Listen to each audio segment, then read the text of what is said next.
Buenas tardes, jóvenes. Buenas tardes, doctor.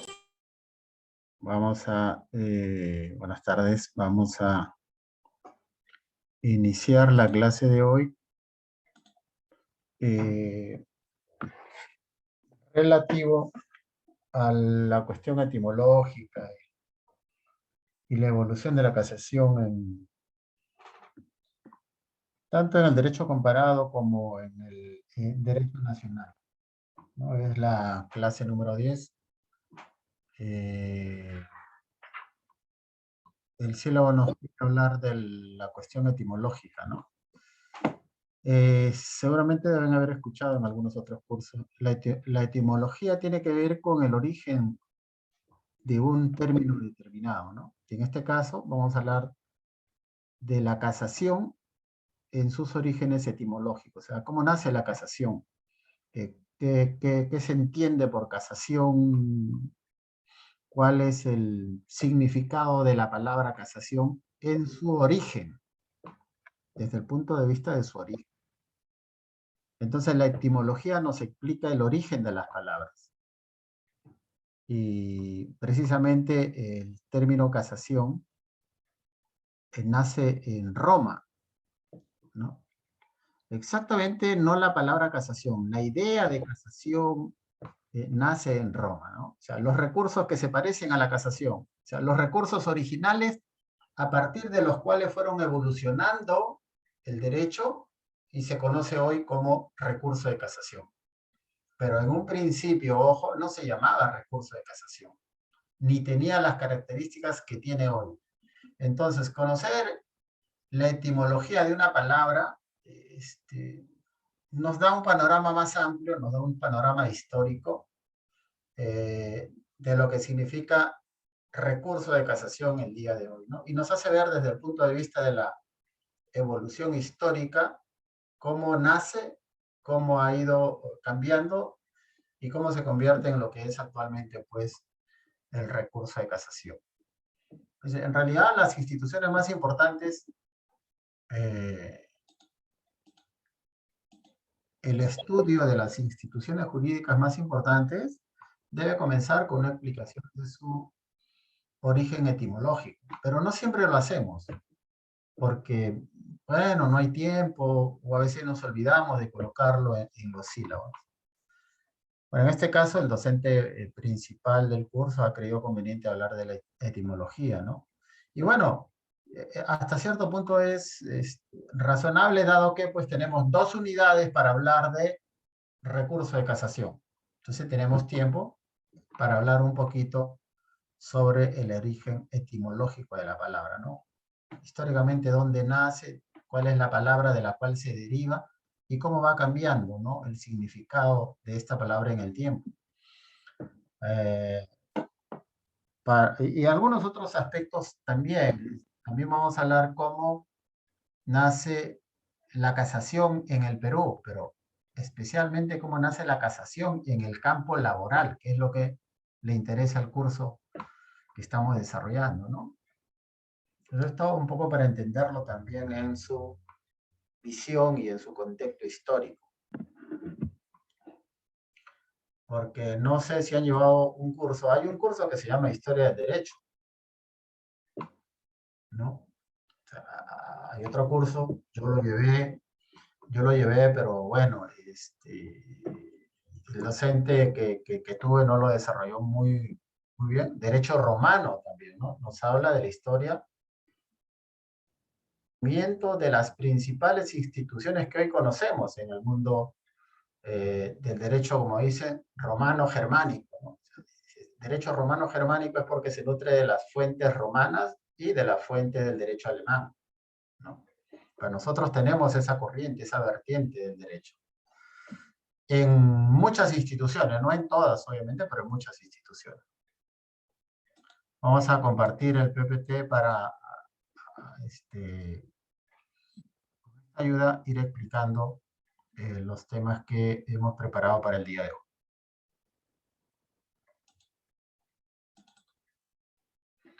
Bien, ya tenemos ahí el PPT. Está un poquito desordenado también, así que vamos a ir explicando en el orden dialéctico, ¿no? Más o menos conforme se fue desarrollando en el tiempo y también en el orden que desde un punto de vista de la metodología conviene al desarrollo y a la explicación de esta clase, ¿no? El recurso de casación como medio impugnatorio. Vamos a hablar de la etimología, ¿no? Entonces, la casación, el término casación, tiene raíces que nacen del latín, el idioma romano, ¿no? Por excelencia. Entonces, inicialmente la casación se llamaba en latín casare, ¿no? Que aparentemente fluye de varias palabras, caso, as y are, ¿no? Casare. ¿Y qué significaba casación? Pues en latín, este término casare, ¿qué significaba? Anular o deshacer. Eso es lo que significaba en su origen la casación. Entonces la casación era una suerte de un medio a través del cual se podía pedir que se anule o que se deshaga, ¿no? Que se deje sin efecto, podríamos decir nosotros, una determinada resolución judicial en el derecho romano. Entonces, nos debe quedar claro que la casación nace en Roma y a partir de una palabra en latín, según nos dice algunos autores, casare, ¿no? Casare o caso as are, que aparentemente es la fusión de todas estas tres palabras en uno solo, cuyo significado era anular una resolución o dejar sin efecto, deshacer o dejar sin efecto una resolución. Pero bueno, estos son sus orígenes primigenios, digamos. Esas es lo que nos cuenta la historia. Pero más adelante, este recurso fue tomando diversas formas y es en Francia, dice, donde se logra perfeccionar la cuestión etimológica, ¿no? Y ahí utilizaron o acuñaron otro término, otro verbo llamado casere, ¿no? Que para los franceses, en la época de la Revolución Francesa, este término casere significaba romper, quebrar o anular.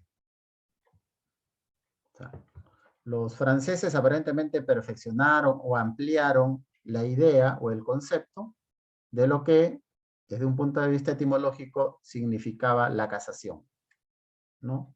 Porque entiendo que el verbo caser se está refiriendo a la casación.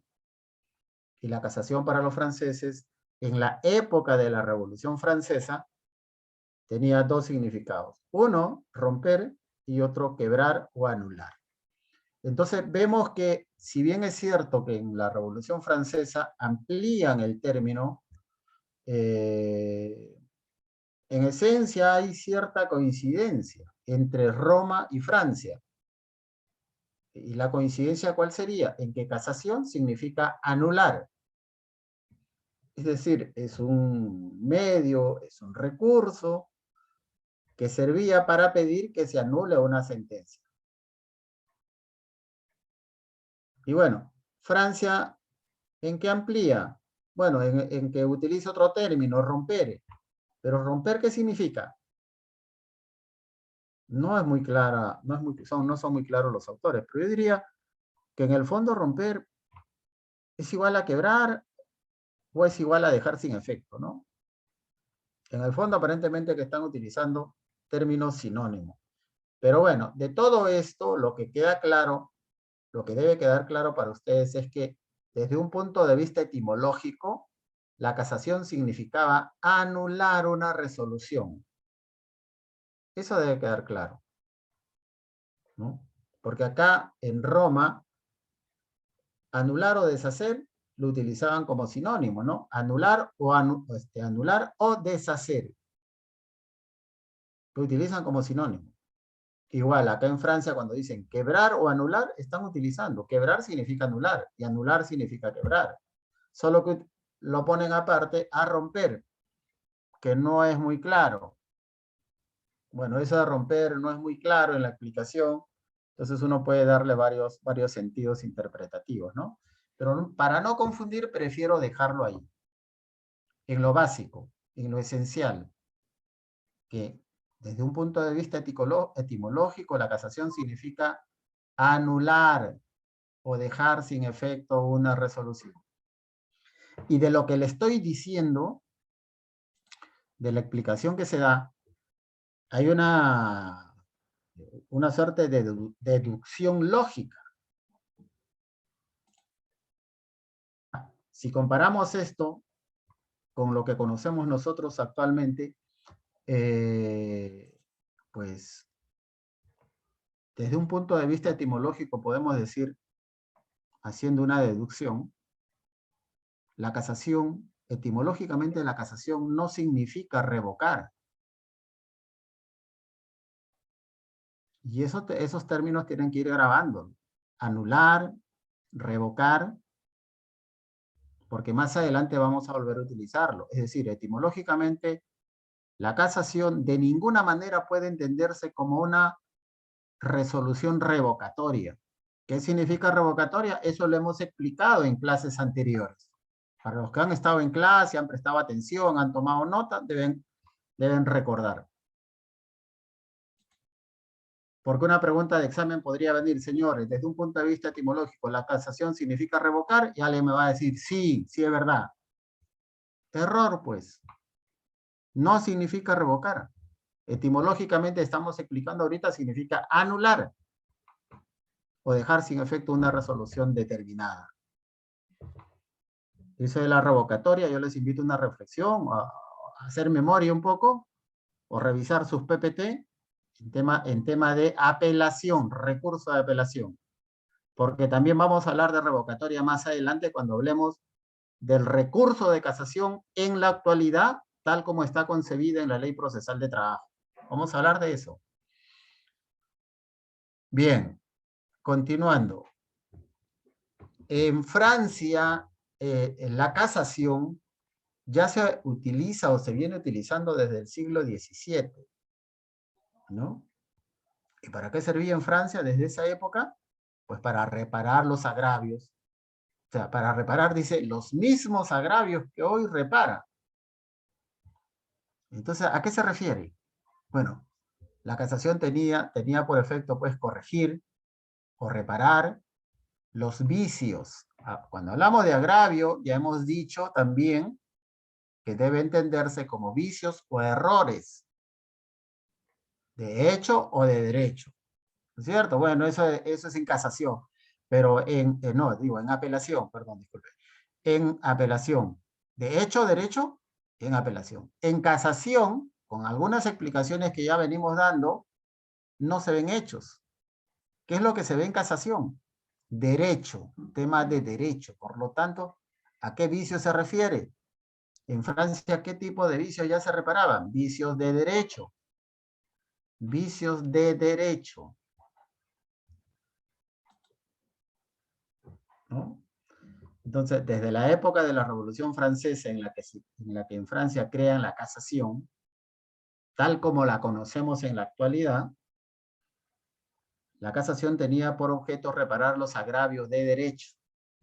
Es decir, los mismos vicios que actualmente se reparan. Los vicios que se reparan actualmente con el recurso de casación, civil, laboral, son vicios de derecho, vicios de la ley, errores o transgresiones de la ley.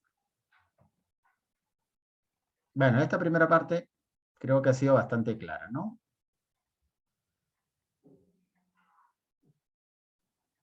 Bueno, vamos a ir pasando y luego retornamos. A ver, esto está incomodando. Ahora sí. La casación en el Perú. Esto es algo de historia, ¿no? Vamos a hablar un poquito sobre la casación en el derecho laboral peruano. Bueno, tenemos normas laborales más o menos, hasta donde yo recuerdo, señores.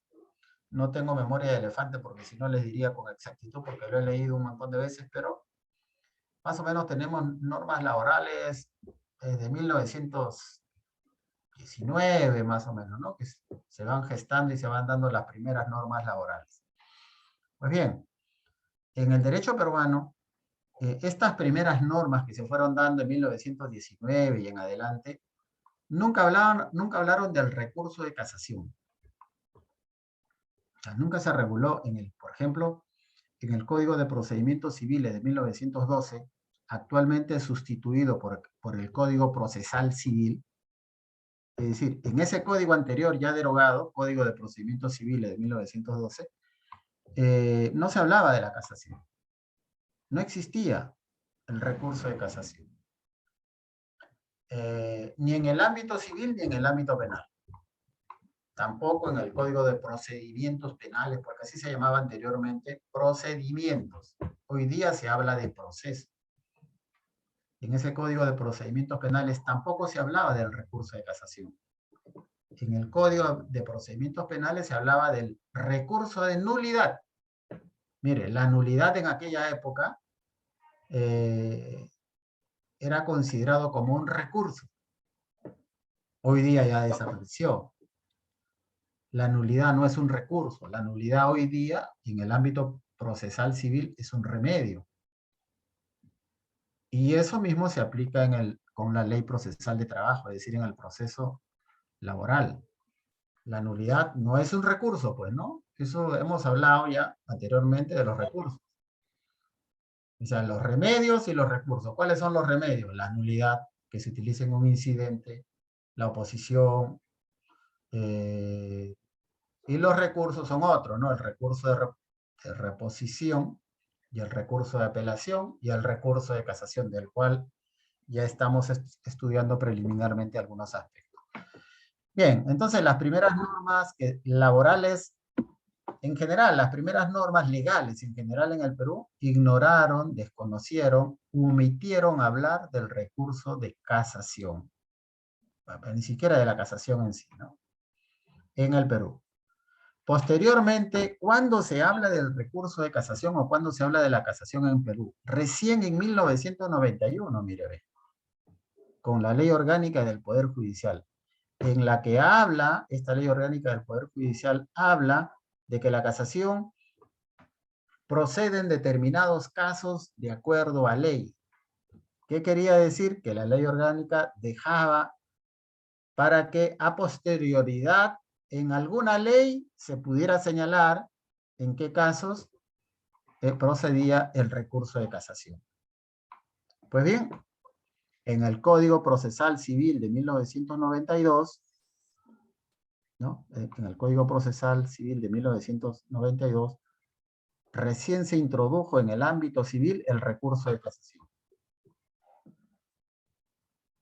Con el Código Procesal Civil.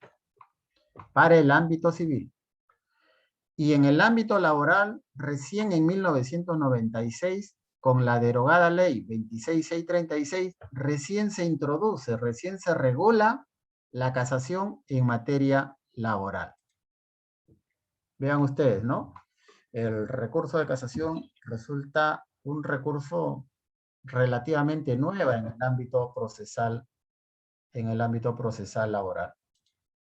O sea, no es un recurso muy antiguo que tenga una larga data, una gran jurisprudencia, no, en absoluto. Es relativamente nuevo. Estaríamos hablando desde el 96 hasta la actualidad, pues a ver, 4 años, más o menos 14 años, ¿no? 14 a 15 años. Pero también hay que decir que durante la vigencia de la derogada ley 26636 no tuvo un desarrollo muy amplio el recurso de casación. Tanto es así que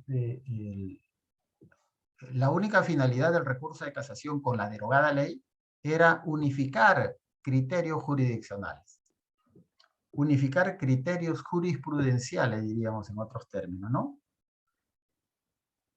Entonces, la ley derogada 26636 no contemplaba la casación para ver aspectos de infracción de la ley, infracción normativa. Simplemente para ver que no existiera, para reclamar frente a la existencia de jurisprudencia contradictoria. Es decir, en otras palabras, la casación tenía como fin buscar la unificación, la uniformización de la jurisprudencia laboral. Mas no entraba a revisar aspectos de infracción normativa, es decir, aspectos vinculados a los vicios de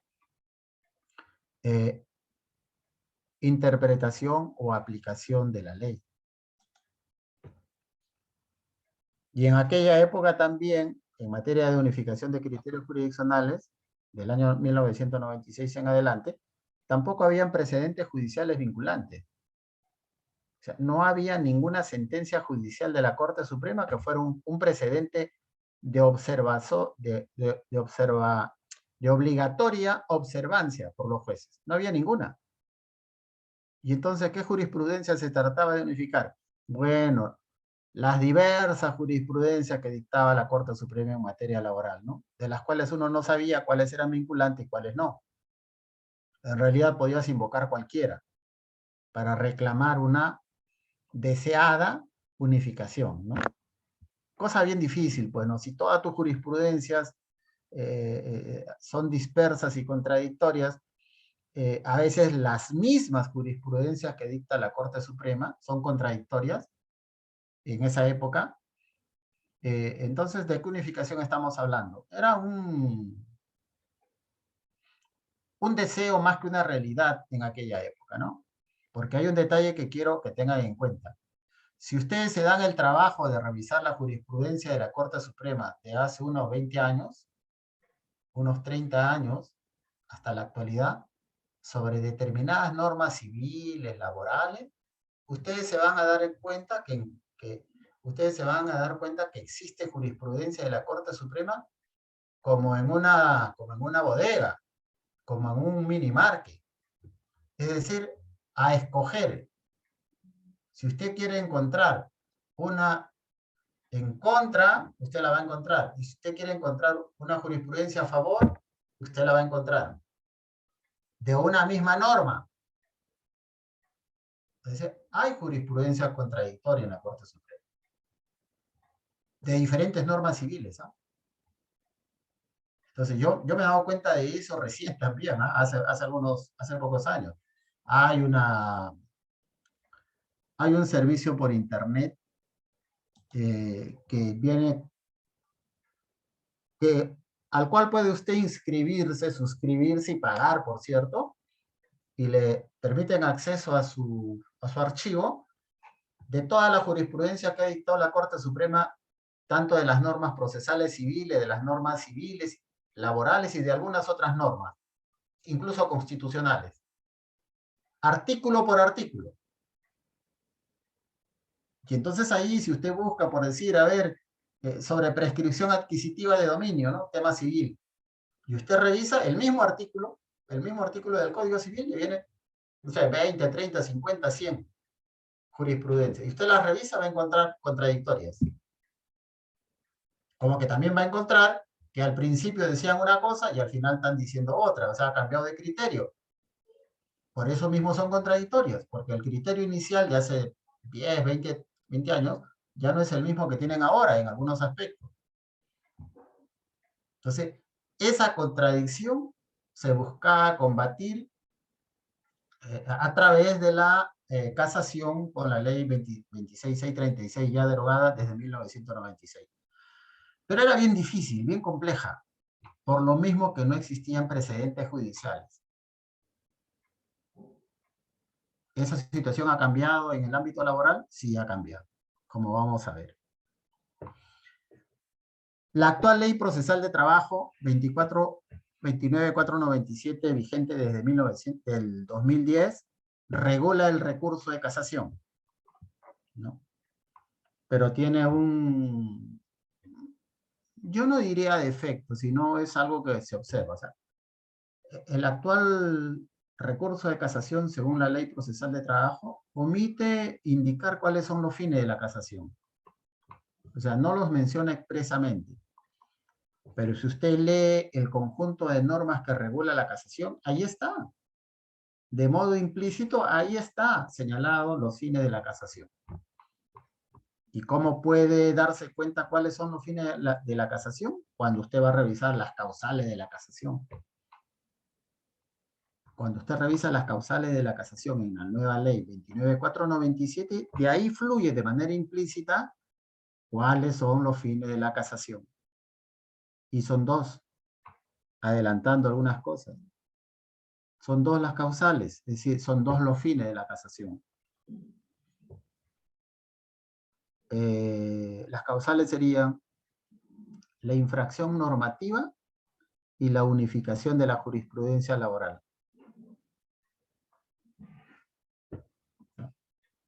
Entonces, de eso ya vamos a hablar más adelante con amplitud. Pero bueno, entonces, el recurso de casación regulado por la nueva ley 29.497, pues ya es más claro, ya es actual, ya reúne todas las modificaciones y las perfecciones que ha alcanzado el derecho hasta la actualidad, ¿no? Yo diría las modificaciones, diría, ¿no? La perfección no, porque el derecho siempre es perfectible. El derecho nunca es una institución acabada. El derecho no es perpetuo, ¿no? No hay norma perpetua en derecho. ¿Por qué? Porque el derecho finalmente es una creación humana, es una creación social. Y la sociedad como tal siempre está cambiando. Entonces el derecho tiene que cambiarse para adaptarse a las necesidades humanas, ¿no?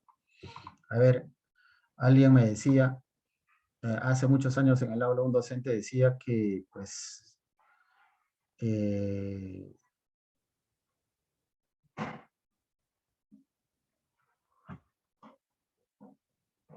sobre el tema del derecho genético, ¿no? O sea, habían temas que antes para poder averiguar si una persona, o digamos, un niño, vamos a decir, era hijo de fulano de tal, a lo más que había en la ciencia era pues la prueba de sangre, ¿no? Para ver si la sangre coincidía, ¿no? Si la sangre era idéntica a la que tenía el padre. Ese era lo máximo que había en torno a la prueba para determinar la paternidad de un hijo. Pero no era una prueba positiva, o sea, a través del examen de la sangre no se determinaba si era pues, el hijo, o sea, no como prueba positiva, sino más bien era una prueba negativa para descartar que era el padre. A diferencia de lo que tenemos ahora, ¿no? Con la prueba del ADN, con los adelantos científicos que se han dado, la prueba del ADN es una prueba positiva que determina que fulano de tal sí es el padre, en un 99.99%, creo. En cambio, la sangre era una prueba negativa para descartar que era el padre. ¿Por qué? Porque podía darse, mire cómo era la ciencia un poco imprecisa, podía darse que la sangre coincidiera, pero no obstante eso, no era el padre. Por lo tanto, no era una prueba positiva, era una prueba insegura. Y tenía que verse no solamente la prueba sanguínea negativa, sino que además analizar todo el conjunto de las pruebas que existieran en ese expediente. La prueba sanguínea, la prueba negativa sanguínea por sí sola, únicamente no probaba, digamos, la paternidad, sino tenía que examinarse de manera conjunta las demás pruebas que existan en el proceso. Por eso que antiguamente era difícil, era muy difícil y habían poquísimos juicios de ese tipo. A diferencia de hoy, pues que es una prueba muy utilizada, más aún si ya bajaron los costos de los laboratorios también. Al inicio de la aplicación de la prueba del ADN, pocas personas podían hacerse la prueba de paternidad. ¿Por qué? Porque una prueba se tomaba, si bien es cierto, se tomaba la muestra en el Perú, pero se mandaba todo eso, esas muestras a los Estados Unidos para que allá se hiciera, digamos, el examen científico y recién desde allá regresaba los resultados al Perú. Bueno, tomaba tiempo y además mucho dinero. Hoy día no, hoy día ya se puede hacer todo ese proceso en el Perú. Por lo tanto, han bajado los costos y al mismo tiempo hay hay varios laboratorios, ¿no? Incluso el Estado mismo, a través de la Policía Nacional, del área técnica, científica de la Policía Nacional, realiza esa prueba, ¿no? Bien, esto un poco para explicarle cómo va evolucionando, digamos, el cambio de las normas jurídicas, pero a la par de los cambios sociales, pero no solamente de los cambios sociales, sino también de los cambios científicos, que en general también se recogen jurídicamente, ¿no? Hoy día, por ejemplo, en el ámbito de la prueba, ya hablamos de la prueba digital, ¿no? Y hablamos de la prueba digital, ¿no? Las pruebas que se pueden conseguir del ciberespacio, ¿no? Y eso mismo también desarrolla otro aspecto de la pericia digital. Es decir, expertos para determinar si es verídico o no la prueba obtenida del del espacio digital. Entonces todo se va desarrollando, va cambiando, y estos cambios sociales, económicos, políticos y científicos se van recogiendo en algunas normas legales. Esto es, en esencia y en resumen, la forma como aparece la casación en el Perú en materia laboral, ¿no? O sea, es relativamente joven la casación en el ámbito laboral. Bien, vamos a continuar con el desarrollo de nuestra exposición. Y vamos a hablar ahora de la casación como medio impugnatorio. Ya hemos dicho algo en la clase anterior de esto, ¿no?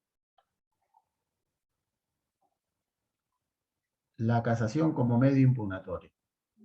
Arévalo Vela, un autor nacional, nos dice pues que la casación es un medio impugnatorio extraordinario, excepcional, que busca la correcta aplicación e interpretación del derecho objetivo y la unificación de los criterios jurisdiccionales.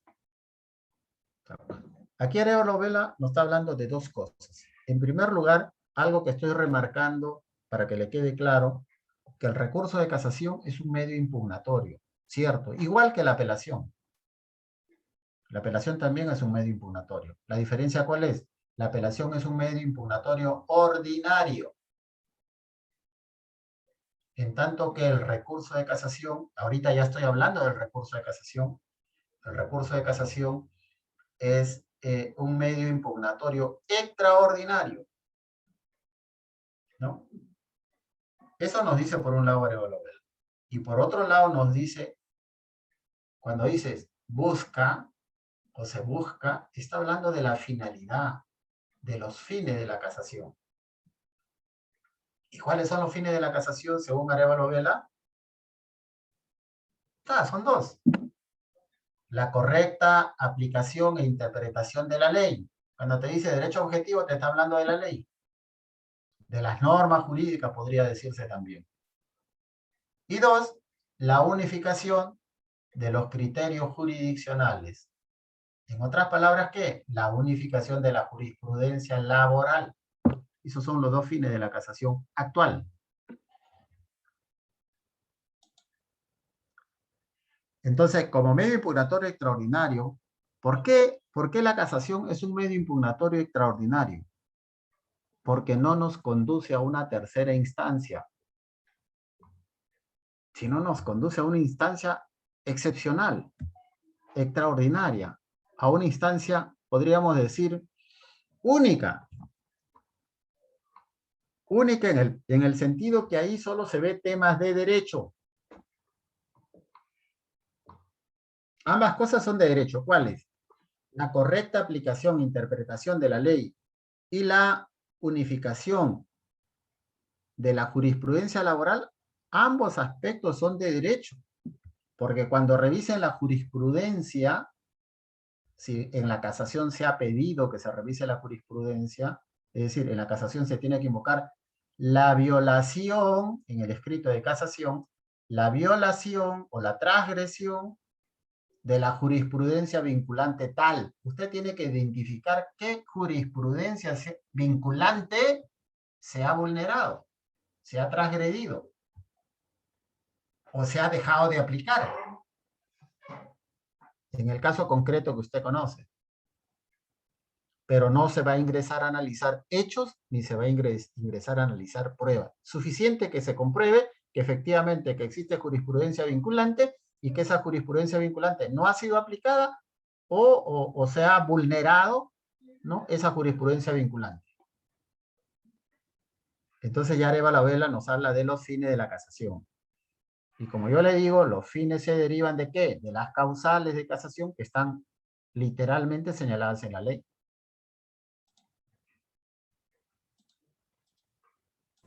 No. Doctor, una consulta. Sí, dígame, señor. Doctor, buenas noches. Doctor, ¿necesariamente tiene que ser jurisprudencia vinculante? Porque, bueno, sabemos que a veces hay casos excepcionales en los cuales no existe jurisprudencia, ¿no? Y podría darse el caso de que sea para poder, a ver, para que se cree una nueva jurisprudencia. Entonces, en ese supuesto, ¿cómo se podría ir en casación si no existe aún jurisprudencia que pueda ser aplicado al caso en concreto? Ya, mire, si se trata de crear nueva jurisprudencia, bueno, a través de la casación no se va a crear nueva jurisprudencia. ¿Cómo se puede crear nueva jurisprudencia? A través del proceso ordinario. Es decir, a través de una apelación, un recurso de casación que tenga que ver con la correcta interpretación y aplicación de la ley. Y entonces, si todavía no hay un criterio de la Corte Suprema sobre la correcta interpretación y aplicación de la ley, a través de ese recurso, cuestionando la aplicación o interpretación incorrecta de la ley, la Corte Suprema va a interpretar correctamente. Y de repente allí va a decir, esta interpretación que hacemos nosotros tiene carácter de jurisprudencia vinculante. Eso se llama, ahora se conoce como el precedente judicial obligatorio o el precedente judicial vinculante. Y se pone precedente judicial para diferenciarlo del precedente vinculante del Tribunal Constitucional.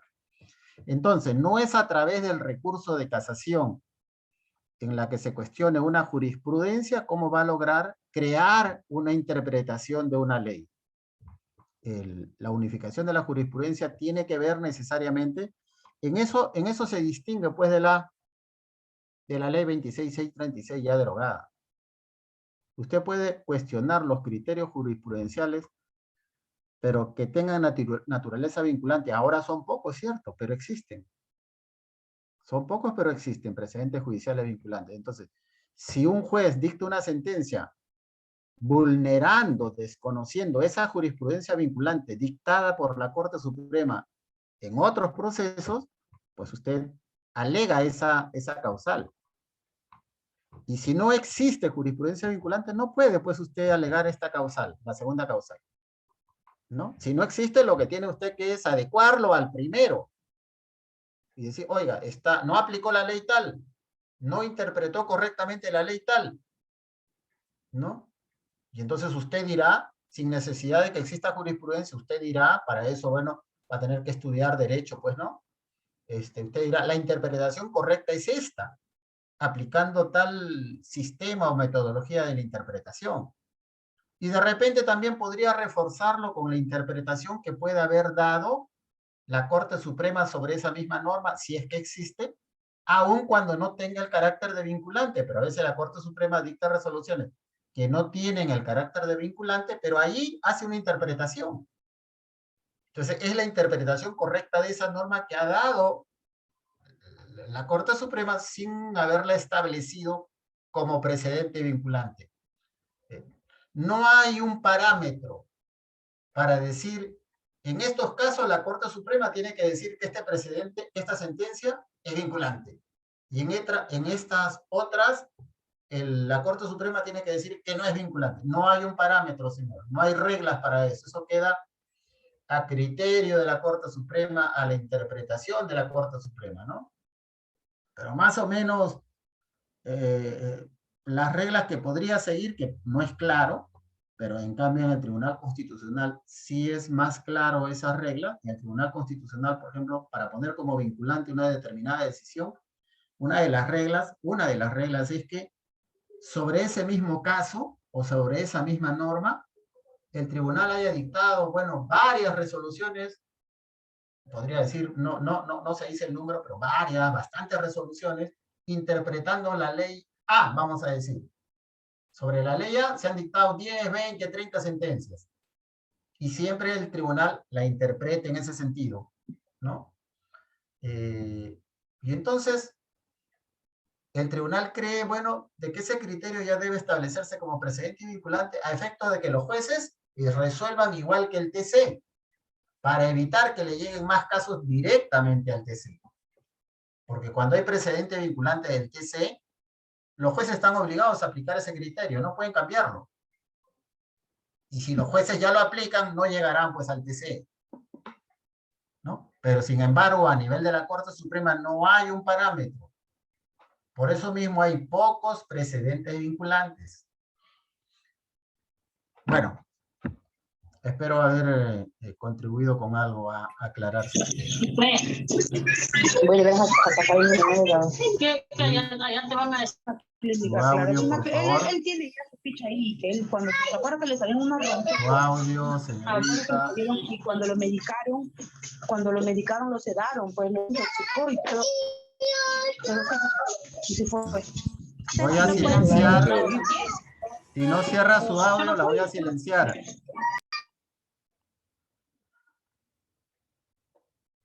Ahí tengan cuidado con su audio, porque acá yo los tengo registrados, ¿ah? Yo sé quién está hablando aquí. Y si no, bueno, si no dejan que desarrolle la clase, yo la voy a excluir de la clase. La voy a sacar del aula virtual. Tengan mucho cuidado con su audio, ¿ya? Bien, continuando. Neves Mujica es también otro autor de derecho laboral, ya fallecido, lamentablemente fallecido hace poco, ¿no? Profesor de derecho laboral, autor de varios libros muy buenos, sobre todo uno, Introducción al Derecho de Trabajo. Un libro pequeñito, sencillo, pero muy, digamos, interesante, que yo se los recomiendo que lo busquen, ¿no? Introducción al Derecho de Trabajo de Neves Mujica. Introducción le da una serie de conceptos básicos que es necesario conocer para entender mejor el derecho de trabajo sobre todo, ¿no? Neves Mujica, pues, es profesor de Arevalabella y de otros tantos, de Toyama Miyabusuko y de otros tantos, ¿no? Era un profesor muy conocido y muy querido en el ámbito del derecho de trabajo. Él nos señala, o sea, la propuesta que tiene él, la idea que tiene él es que la casación, con la casación se pretende evitar arbitrariedades y homogenizar el criterio interpretativo, dice, para que se plasme la seguridad jurídica. ¿Qué nos quiere decir Neves Mujica? Con la casación se pretende evitar arbitrariedades. ¿Y qué se entiende por arbitrariedad? ¿Qué es lo arbitrario? Alguna vez leí por ahí que existía un libro llamado El Derecho Arbitrario. Nunca lo leí, por cierto, no era mío. No, creo que lo leí por ahí, en algún lugar el título, pero no leí el libro, ¿no? El Derecho Arbitrario. Miren, todo un libro para hablar del derecho arbitrario. Bueno, no existe derecho arbitrario, o quizás exista para este autor ciertas normas que pueden ser arbitrarias, ¿no? Podría ser. Pero bueno, ¿qué se entiende por arbitrario o arbitrariedad? Lo arbitrario es lo ilegal. Lo arbitrario es lo que está al margen de la ley. Podríamos decir, son los actos en contra de la ley. Entonces, ¿qué nos quiere decir aquí cuando Mujica dice la casación pretende evitar la arbitrariedad? ¿A qué tipo de arbitrariedad se está hablando? A la arbitrariedad que puede cometer un juez en la sentencia. A través de la casación se busca evitar que los jueces cometan actos arbitrarios. A través de la casación se busca evitar que los jueces cometan actos ilegales. En otras palabras, a través de la casación se busca evitar que los jueces emitan decisiones ilegales, decisiones en contra de la ley. ¿Y cuáles serían estas decisiones o estas sentencias en contra de la ley? Las que aplican, no, las que no aplican una ley o las que interpretan incorrectamente una ley. Esa sería una sentencia arbitraria. Sentencia arbitraria es la que no aplica correctamente una ley o no interpreta correctamente una ley. Entonces ahí, Neves Mujica está ubicando a la casación como aquella que busca, digamos, la correcta aplicación e interpretación de la ley, que es el primer fin de la casación. Y cuando Neves Mujica nos dice que la casación también pretende homogeneizar el criterio interpretativo, ¿a qué se refiere? Homogeneizar es uniformizar, por si acaso, ¿eh? Uniformizar. Se refiere a uniformizar o a unificar los criterios de la jurisprudencia laboral. Entonces nos está hablando de la segunda causal o el segundo fin de la casación.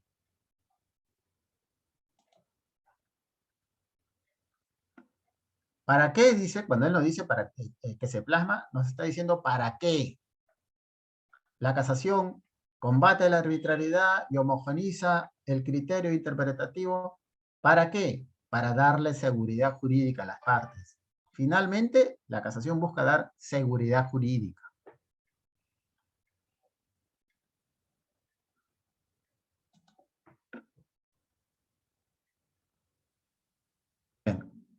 Bien.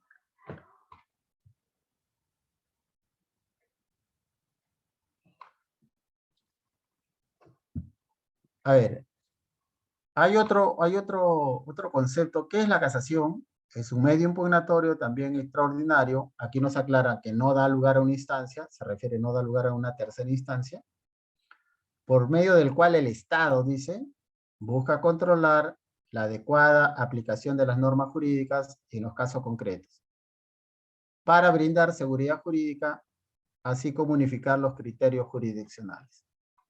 Bueno, nos está diciendo con otra palabra lo mismo que dice Arévalo Vela, lo mismo que dice Neves Mujica. Primero, que la casación es un medio impugnatorio extraordinario, ¿cierto? Y nos aclara que no es tercera instancia, también es cierto.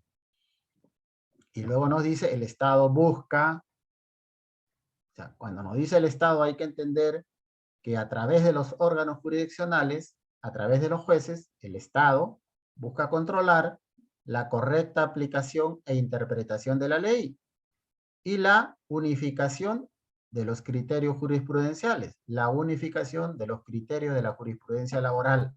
Esos son los dos fines de la casación, que también, según la ley, son las dos causales de la casación. ¿Y para qué? ¿Con qué propósito? Con el propósito de dar seguridad jurídica a las partes del proceso, al demandante y al demandado. ¿No? Entonces nos está explicando por qué es un medio impugnatorio extraordinario y para qué sirve ese medio impugnatorio extraordinario llamado casación o recurso de casación. Ahora bien, vamos, ahora aquí una cosa más de la que yo les había dicho. También nos dice que la casación es exclusiva y es excluyente.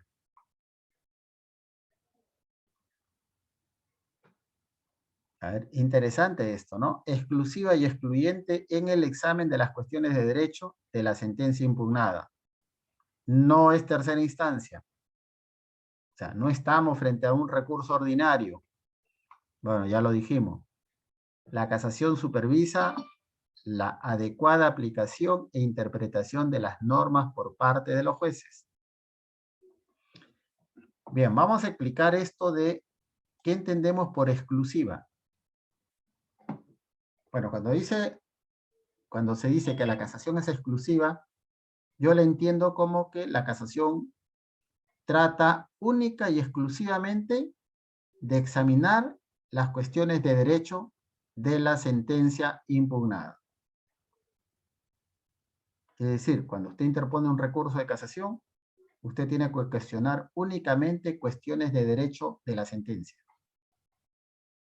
¿Y cuáles son estas cuestiones de derecho? Vamos a repetir varias veces a ver si se le queda grabado ahí Las cuestiones de derecho que se ven en la casación son correcta aplicación e interpretación de la ley. Las cuestiones de derecho. Por favor, tengan cuidado con su audio para que no me desconcentre, señores. ¿Ya? Bien, eso queda claro, ¿no? Ahora, ¿por qué es excluyente la casación? Porque excluye cualquier otro tema que no sea de derecho. Es excluyente porque usted que presenta su recurso de casación no puede invocar otras cuestiones diferentes al derecho. A ver, explicando ya, ¿cuáles serían esas cuestiones que usted no puede invocar en un recurso de casación? Bueno, cuestiones de hecho, cuestiones de valoración de la prueba, porque la Corte Suprema no va a valorar pruebas, no va a examinar hechos. Se va a limitar a calificar si se aplicó correctamente la ley o si se interpretó correctamente la ley. No va a examinar hechos y no va a valorar medios probatorios. Entonces, interponer un recurso de casación para decir la sentencia del juez es ilegal, ha violado el debido proceso porque no valoró tal medio probatorio, no lo va a tener en cuenta. La cuestión en general, ¿violó el debido proceso? Sí, señor. ¿Por qué? Porque no ha valorado estos medios probatorios. En general. Pero no, la Corte Suprema no va a entrar a examinar cada uno de los detalles de cada prueba. Simplemente va a verificar si usted invoca violación al debido proceso por no valoración de medios probatorios, va a verificar, ¿se ofrecieron con la demanda? Sí. ¿Se admitieron en la audiencia? Sí. ¿El juez lo valoró en la sentencia? No. Entonces fundado el recurso de casación, por no haberlos valorado. Nulo, y se lo devuelve al juez para que valore esos medios probatorios. Pero no entra al detalle. La Corte Suprema no va a valorar cada uno de los medios probatorios. Por eso es excluyente. Se excluyen los temas de hecho y de valoración de medios probatorios. Bueno, ese recurso ordinario ya lo sabemos. La casación no es un recurso ordinario, pues, ¿no? Y a través de la casación que, bueno, ya lo dijimos, se supervisa, se fiscaliza, se controle la correcta aplicación e interpretación de las normas.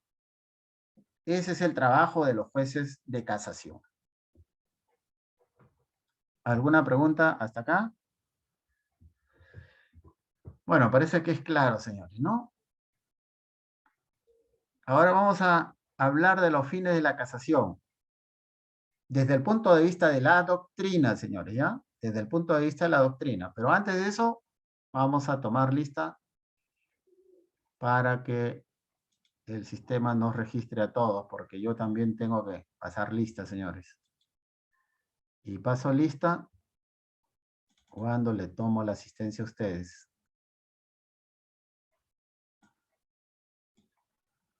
Señores, hasta ahorita, señores, a ver, para que ustedes sepan cómo trabaja uno. No me han pagado ni un solo centavo por haberle dictado clases, ¿ah? Ni un solo centavo, señores.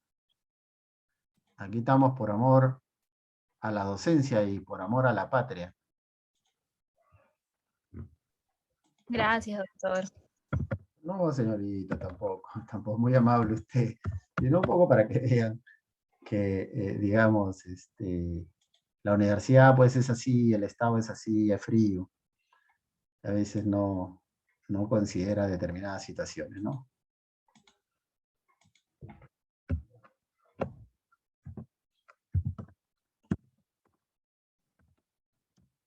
Todo trabajo es remunerado, doctor. Tiene que hacer valer sus derechos. Ah, bueno, eso sí, en su momento, ¿no? En su momento, ¿no? Claro que sí.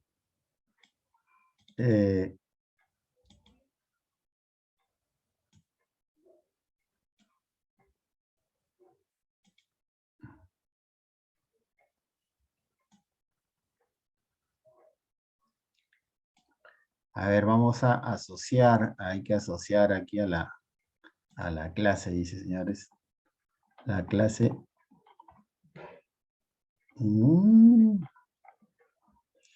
Al tema 10. Ahora sí.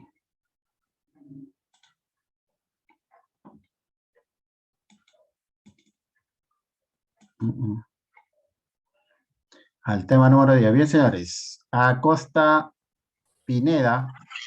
Buenas noches, doctor, presente. Buenas noches, señor. Alfaro Manzano. Berrocal Cabezudo. Presente, doctor Alfaro. ¿Me escucha? Alfaro Manzano, bien. Sí, doctor, presente. Berrocal Cabezudo. Cabrera Gavilán.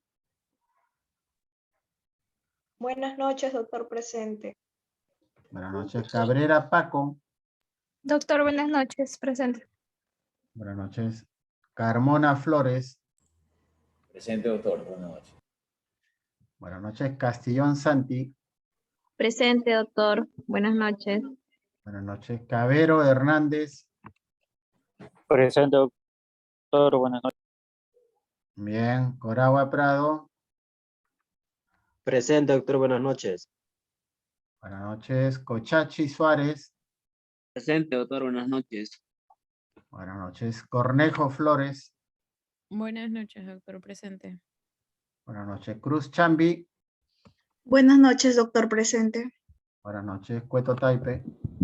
Buenas noches, doctor presente. Buenas noches. Espino Hostia.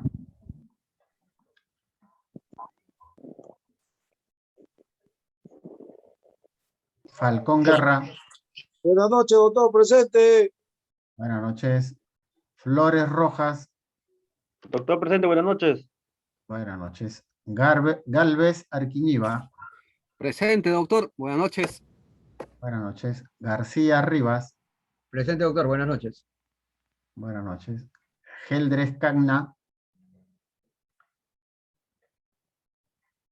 Geldres Cagna María Alejandra. Doctor, disculpe, buenas tardes. Geldres no tiene internet en su domicilio, por ello no se ha podido conectar a la clase. No, yo he llamado a Geldres Cagna María Alejandra. ¿A ella se refiere usted? Sí, doctor. ¿No es usted? No. Sino que me llamó y me comunicó que no tenía internet, por ello no podía entrar a la clase. Doctor, disculpe, Bueno. Canchario D.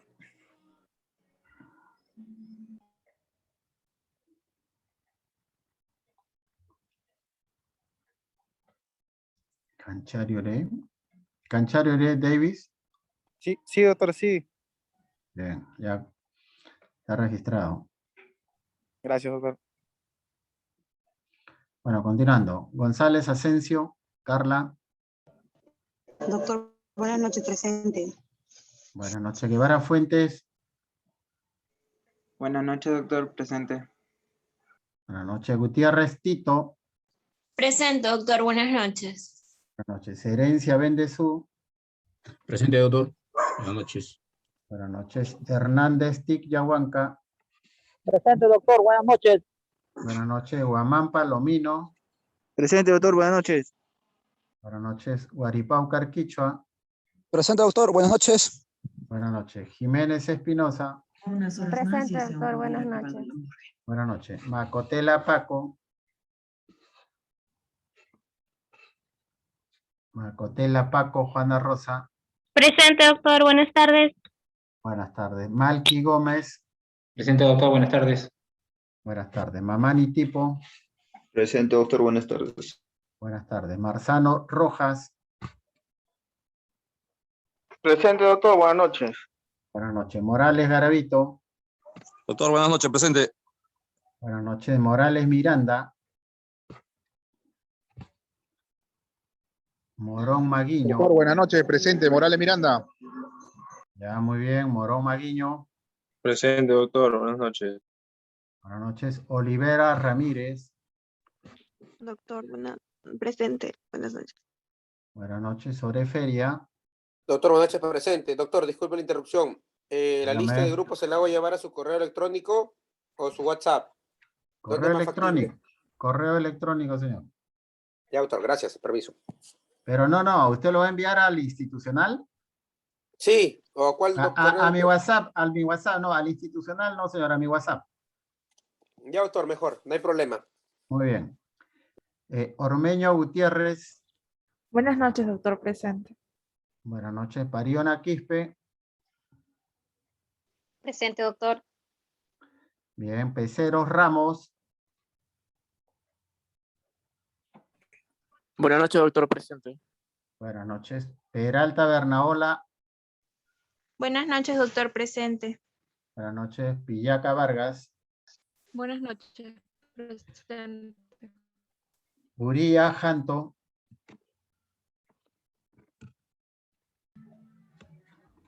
Uría Janto. Quispe Zairi Tupac. Quispe Torres. Presente, doctor Quispe Torres, buenas noches. Buenas noches. Ramírez Serna.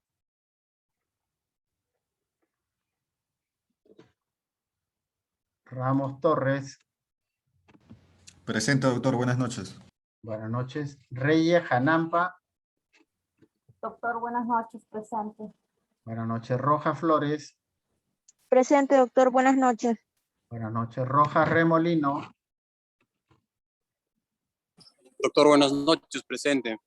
Bien. Sánchez Mucha. Santiago Andrés.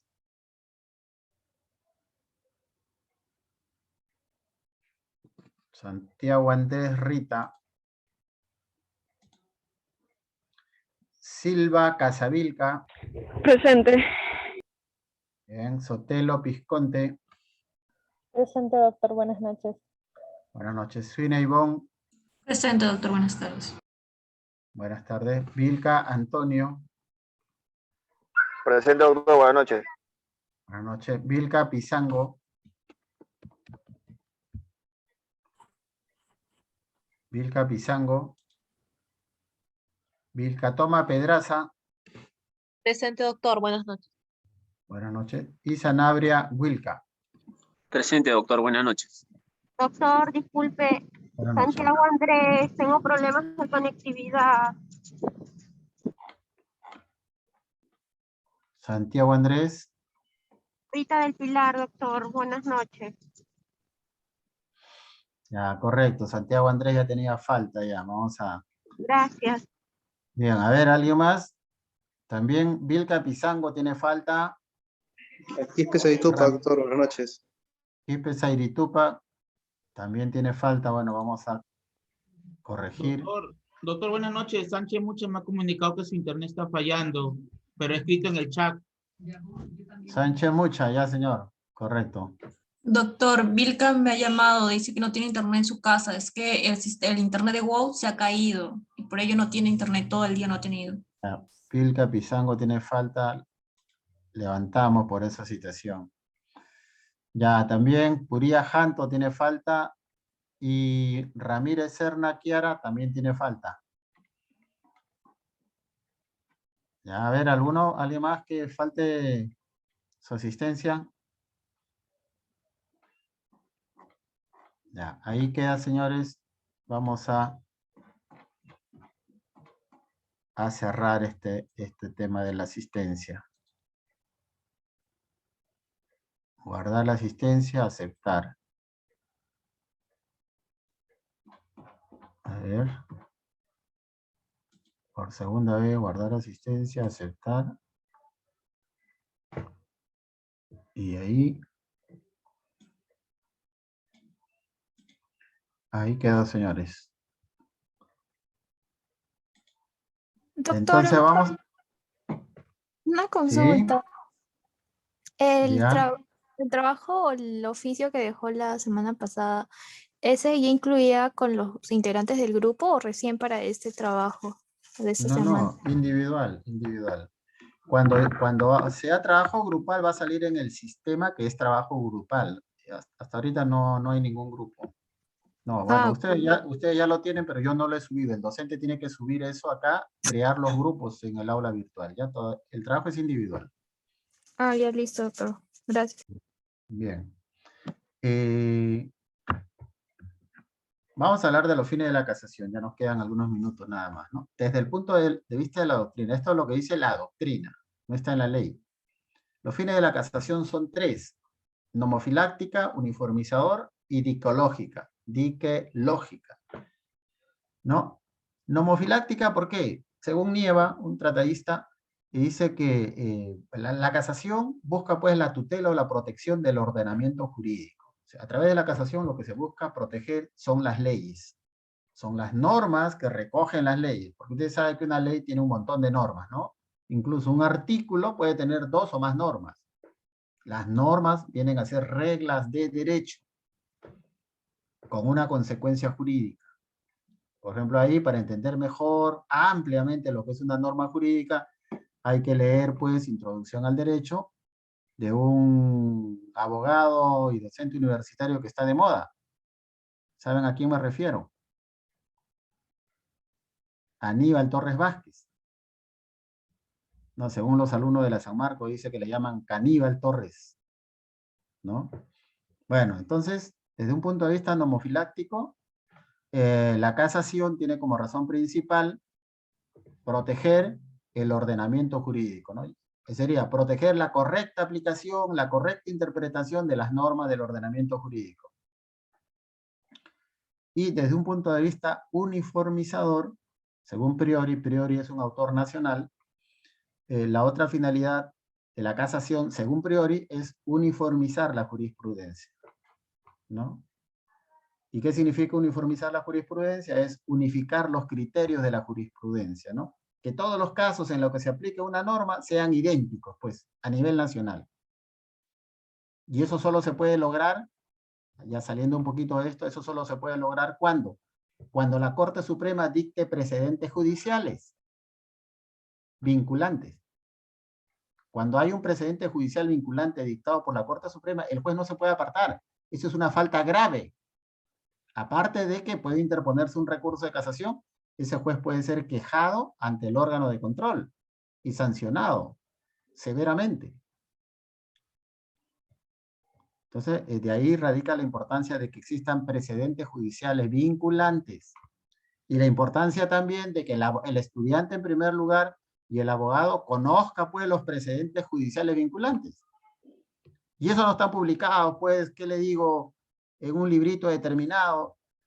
Eso salen de cuando en cuando y uno tiene que hacer un seguimiento permanente a la jurisprudencia de la Corte Suprema. ¿A través de qué? A través del peruano. O en todo caso,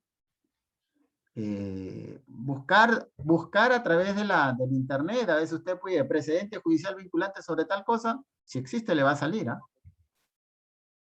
O exigirle regular por ley, porque hasta ahora no está regulado en la ley, la Corte Suprema está obligada a publicar esa casación, todas sus casaciones en realidad, no solamente las vinculantes, todas sus casaciones está obligado a publicarlas en el Diario Oficial del Peruano. Pero es difícil, pues, acceder a eso.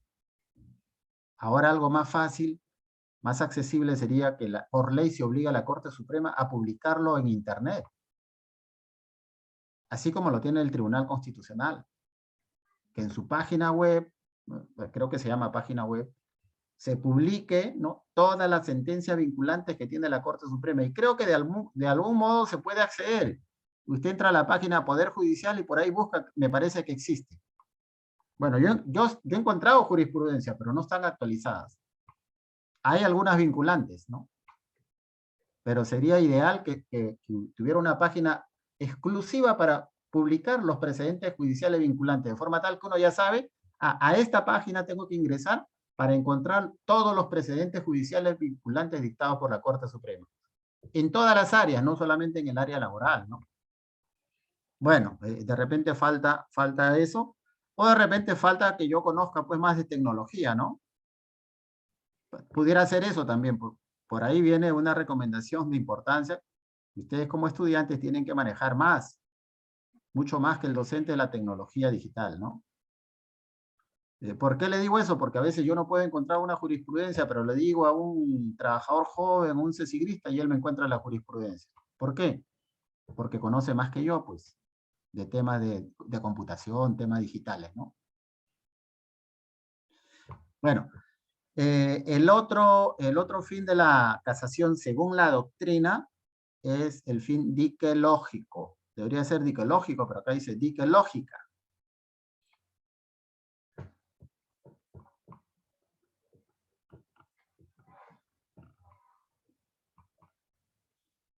Bueno, este fin es bastante, según Loredo, otro tratadista, es un fin bastante, digamos, que está en el principio inspirador, ¿no?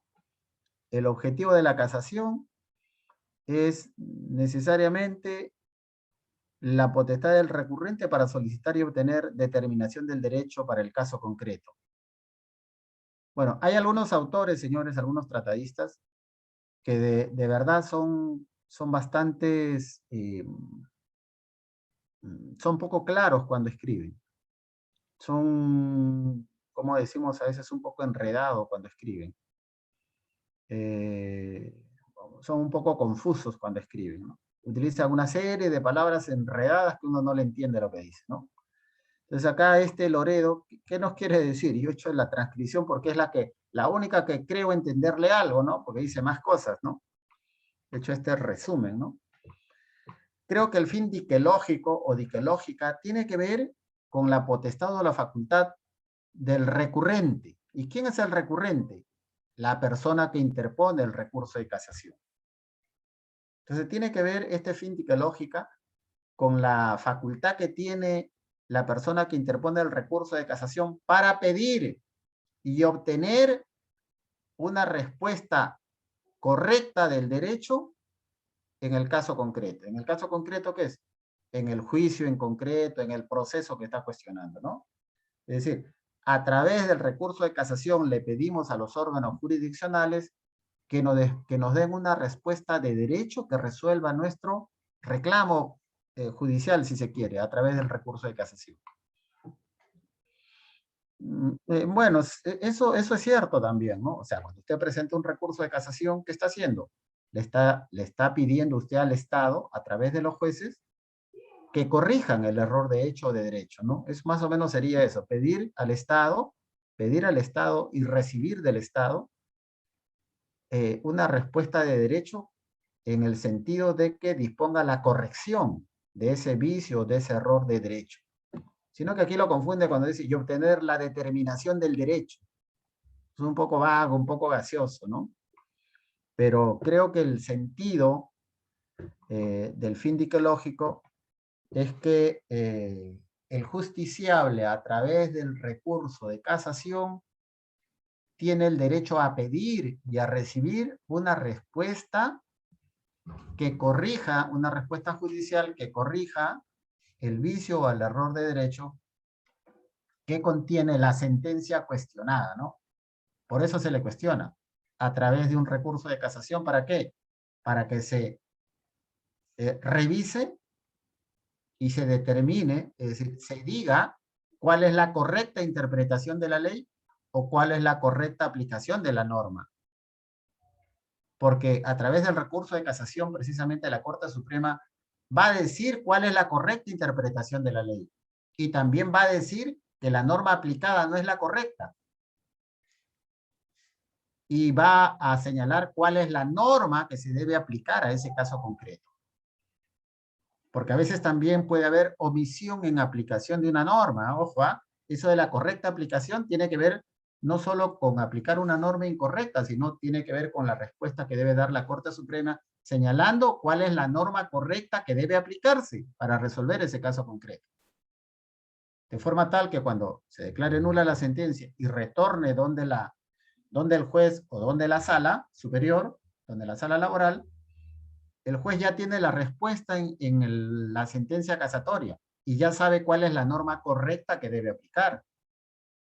Y obviamente tendrá que hacerlo conforme, nosotros decimos, conforme a las pautas y recomendaciones que da la Corte Suprema. Ahí ya, cuando hay una decisión casatoria, el juez no puede decir, oiga, yo soy independiente, yo tengo independencia judicial y yo puedo interpretar y aplicar la ley según mi criterio. Ya no, señor, eso puede hacerlo cuando usted dicta la primera sentencia, pero ya no cuando la Corte Suprema le ha devuelto con una sentencia indicándole cuál es la norma correcta que tiene que aplicar o cuál es la forma correcta que tiene que interpretar una norma determinada, ¿no? Entonces, el fin diquelógico tiene que ver con la facultad del justiciable de solicitarle a la Corte Suprema que diga cuál es la norma correcta que tiene que aplicarse, cuál es la interpretación correcta que tiene que hacerse en cada caso concreto, en cada proceso judicial en concreto. Pues bien, estos son los 3 fines doctrinarios de la casación: nomofiláctica, uniformizador y diquelógica. A ver, vamos a...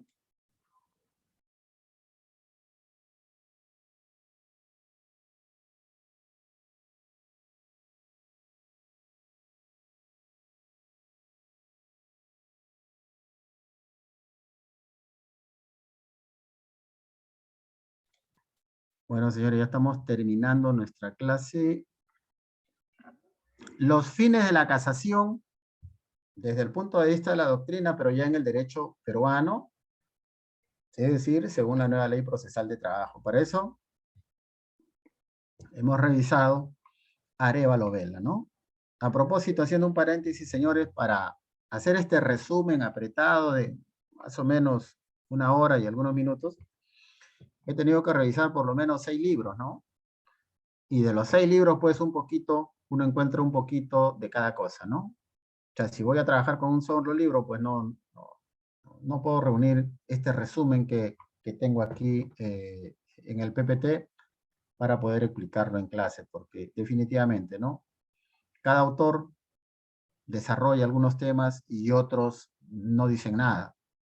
Por ejemplo, para hablar un poco de cómo aparece la casación en materia laboral, que no encontraba en ninguno de los libros, porque hay libros que le explican a usted la ley procesal de trabajo. Pero sobre historia, ningún libro hablaba nada. He encontrado un libro independiente.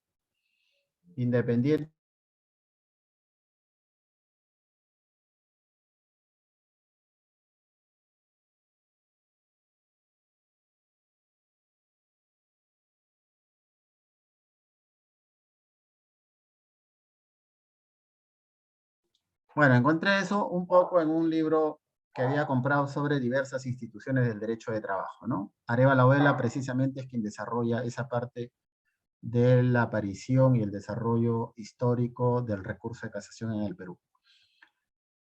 Bien, y con relación a los fines de la casación en el Perú, según el artículo 34 de la nueva ley procesal de trabajo, Arévalo Vela nos dice cuáles son los fines del recurso de casación, pero para hablarnos de los fines de la casación, se remite al artículo 384 del Código Procesal Civil.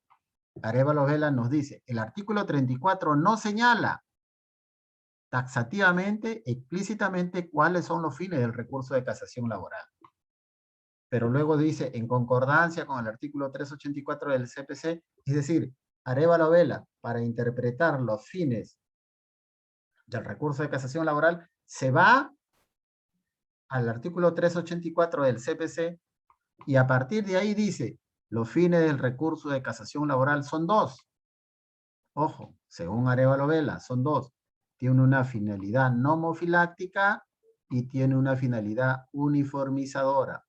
Entonces, frente a la pregunta, ¿cuáles son los fines del recurso de casación según el artículo 34 de la nueva ley procesal de trabajo, concordante con el artículo 384 del CPC? ¿Cuál es la respuesta? Nomofiláctica y uniformizadora. Ahora, yo le podría preguntar también, según Arévalo Vela, ¿cuáles son los fines de la casación? Nomofiláctica y uniformizadora es la respuesta. ¿Sí? Pero eso no está en la ley. No está en la ley, literalmente, textualmente, no está en la ley procesal de trabajo. Ahora, una pregunta. Según el artículo 34 de la nueva ley procesal de trabajo, los fines del recurso de casación son alternativas, nomofiláctica, uniformizadora, otros. ¿Cuál es la respuesta?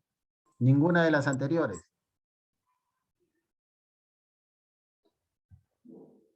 Ninguna de las anteriores, porque no está en la ley. No está en el artículo 34 de la nueva ley procesal de trabajo, ¿no? Bueno.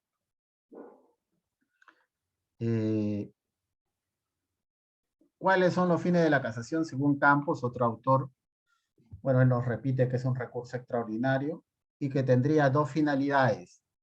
Ya él utiliza otros términos. Según Campos, la finalidad del recurso de casación en materia laboral, se está hablando en materia laboral, son dos. Defender la ley sustancial o sustantiva. Y dos, unificar la jurisprudencia laboral. Entonces, aquí nos está diciendo, en el primero tenemos que entenderlo, defender la correcta aplicación e interpretación de la ley sustantiva laboral. Así hay que entenderlo. Y segundo, unificar la jurisprudencia laboral, ¿no? Esta unificación de la jurisprudencia laboral, eso sí está claro, pero cuando nos dice la defensa de la ley sustancial o sustantiva es lo mismo. Y entonces en el aspecto de las normas, ¿qué nos dice, digamos, cuando yo hablé de las causales de la casación? Una de ellas era la infracción normativa. Y la infracción normativa tiene que ver con la correcta aplicación, con la correcta interpretación de la ley.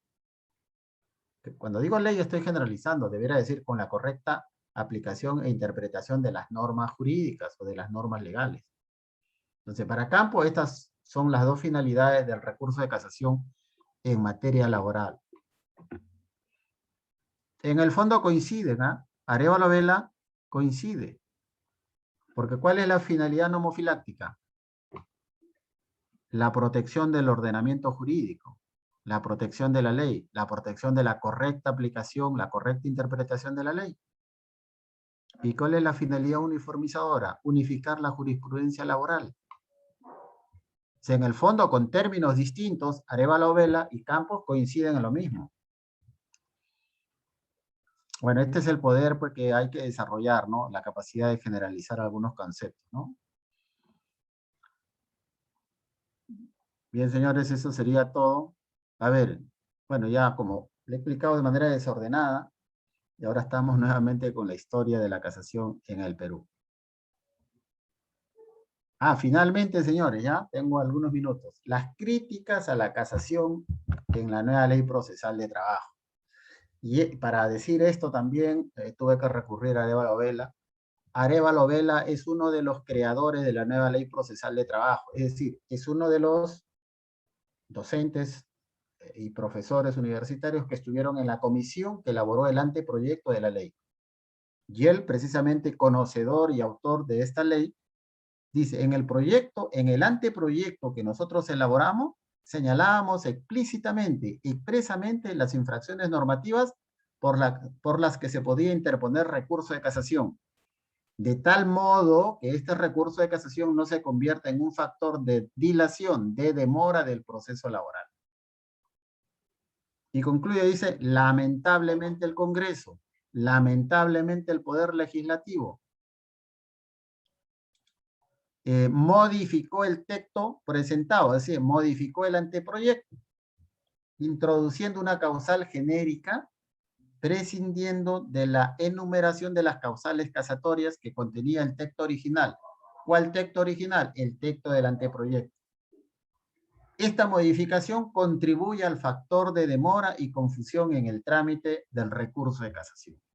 Entonces, esta es la crítica más severa que se le hace a la actual ley procesal de trabajo en cuanto al recurso de casación. ¿Qué nos está diciendo Arévalo Vela? Cuando nosotros hicimos, porque en esa comisión estuvo Arévalo Vela, Omar Toledo Toribio y otros, cuando nosotros hicimos el anteproyecto, ¿no? Señalamos específicamente cuáles son las causales, cuáles son las infracciones normativas por la cual se puede interponer el recurso de casación. O sea, detallaron 1, 2, 3, 4, 5, así, las infracciones normativas. Pero esas infracciones normativas detalladas en el anteproyecto fueron modificadas por los congresistas. Y dijeron, mejor hay que poner una causal genérica. ¿Y cuál es la causal genérica? Simplemente la infracción normativa. ¿Por qué nunca hicieron una exposición de motivos por qué modificaban? No hay una exposición de motivos de la nueva ley procesal de trabajo, hasta donde conozco. Y esa causal genérica precisamente es la que genera demora, confusión en el trámite del recurso de casación. Bueno, es la que tenemos actualmente, una causal genérica llamada infracción normativa. Entonces, esta es la crítica más importante que se le hace a la casación, pero cierto, no es la única, no es la única. Tanto es así que ya existen pues propuestas de reforma de la nueva ley procesal de trabajo. ¿En qué consisten estas propuestas de reforma? Hay una serie de propuestas de modificación legislativa de algunos artículos, ¿no? Por ejemplo, a propósito mire, aprovechando unos minutos, a propósito de modificaciones legislativas, yo advierto que, y también a propósito de un caso concreto que acabo de revisar, yo advierto que la nueva ley procesal de trabajo necesita algunas modificaciones o algunos agregados legislativos. Por ejemplo, si bien es cierto que la ley procesal de trabajo nos dice que la casación procede contra las sentencias definitivas o contra los autos que ponen fin a la instancia, sin embargo, no dice muy claro que no procede el recurso de casación en contra de las sentencias que no resuelven el fondo del asunto. O sea, no procede casación en contra de las sentencias que declaran nula la resolución de primera instancia. Obviamente, uno puede entenderlo, ¿no? Si dice, oiga, la casación procede contra la sentencia definitiva y contra los autos que ponen fin al proceso, hay que entender que procede contra las sentencias que se pronuncian sobre el fondo del asunto.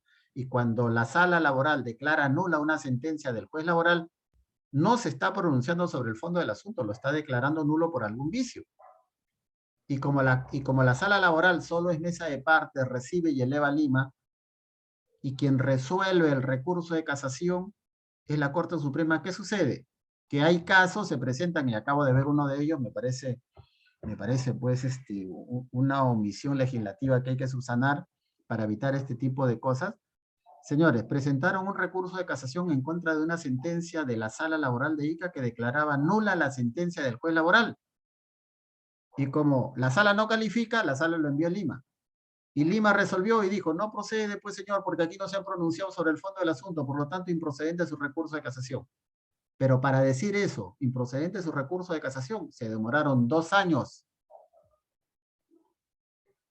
Imagínense el daño que le hace el abogado a su patrocinado. Porque el abogado nunca debió presentar recurso de casación. Ahí le faltó poner multa al abogado.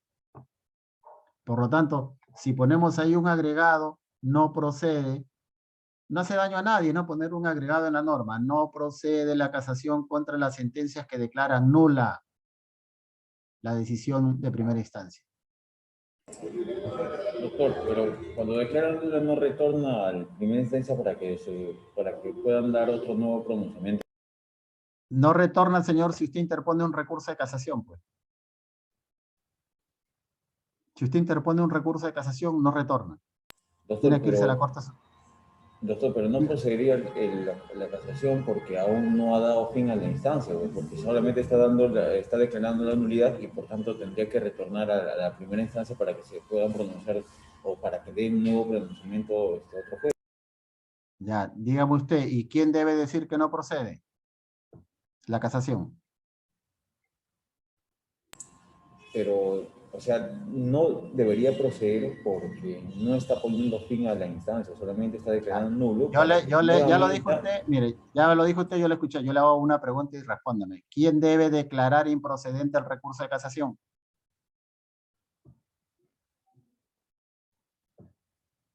¿La segunda instancia? No, señor. Quien califica el recurso de casación es la Corte Suprema. Quien le corresponde decir no procede el recurso de casación es a la Corte Suprema.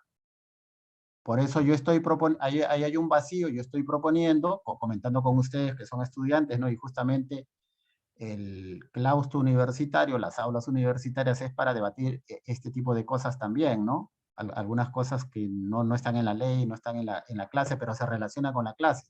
Señor, debería haber una norma que diga, en los casos que se interponga recurso de casación contra una sentencia nulificatoria, la sala laboral debería calificar y declarar improcedente el recurso. ¿No? Si hubiera una norma de ese tipo, nosotros en la sala laboral hubiéramos calificado improcedente su recurso y hubiéramos devuelto de inmediato al juez y no se hubiera perdido 2 años. Pero no existe esa norma. La norma dice que la sala laboral no califica el recurso de casación. Quien califica, admite o rechaza el recurso de casación es la Corte Suprema. Por lo tanto, lo único que hizo la sala laboral es cumplir con la ley. Usted interpuso su recurso de casación. El recurso de casación está mal planteado, lo sabemos, pero nosotros no calificamos. La ley no nos permite calificar, por lo tanto, elévese a la Corte Suprema. Esa omisión está causando daño. A eso me refiero, señores, ¿ya? La sala laboral no califica, no puede calificar. Ahora, ¿debe volver al juez? Sí, si no hubiera interpuesto el recurso de casación. Si no hubiera interpuesto recurso de casación, se devolvía de inmediato al juez laboral. Bien, Doctor, con esa... Sí, dígame. disculpe, una consulta. El oficio que dejó la semana pasada de la tarea, el modelo que usted subió es de apelación. En la parte del final dice certificación. ¿En una casación el oficio también lleva certificación o no lleva certificación? No, no le entiendo. No estoy viendo ahorita el oficio yo.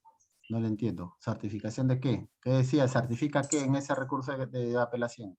Dice certificación, el auxiliar jurisdiccional, especialista o secretario certifica que no existe otro expediente o incidente que acompañe, precisa según el caso del expediente se eleva, consta de tomos, cuadernos, incidentes y expedientes. Ya, ahí yo respondí, alguien me preguntó algo parecido, no igual, pero algo parecido. Yo le dije, lo que yo le doy ahí, porque le explico, y también ustedes lo leen, es un modelo de referencia. Usted tiene que adaptarlo a sus necesidades de acuerdo a lo que se le está explicando. Y yo expliqué en clase, ¿no? Expliqué, ahí es cuestión de conocer un poquito, escuchar al docente y aplicar criterio, pues, en otras palabras, sentido común, ¿no? Entonces, en la casación, yo le voy a dar esta respuesta, en la casación va única y exclusivamente, se cuestiona la sentencia, la sentencia. Entonces yo le preguntaría a usted y le pido que se dé respuesta a usted mismo, ¿qué se cuestiona en una apelación? Bueno, le voy a dar la respuesta yo. Cuando usted en una apelación puede cuestionar también los autos, los autos resolutivos. Por eso a veces se pone eso ahí, dice, va en apelación la sentencia, pero también va a apelación en cuaderno de apelación el auto tal, el auto tal. Pero usted no va a poner autos, pues, porque en casación se está cuestionando la sentencia. Y si usted estuviera cuestionando un auto que pone fin, solamente haría referencia al auto que pone fin, ¿no? Pero creo que se le puso ahí elevar un expediente, pero en todo caso, la idea es que se esté cuestionando una sentencia, ¿no? Porque no pueden ir las dos cosas. En casación no puede ir un auto y una sentencia. O va la sentencia o va el auto, que pone fin al proceso. ¿Sí? En casación, la sentencia o el auto que pone fin al proceso. Pero eso de ahí es solo para el recurso de apelación, no va en el recurso de casación. Bien, es todo, jóvenes. Muchas gracias por ahora. Nos vemos el día de mañana. Buenas noches, doctor. Buenas noches.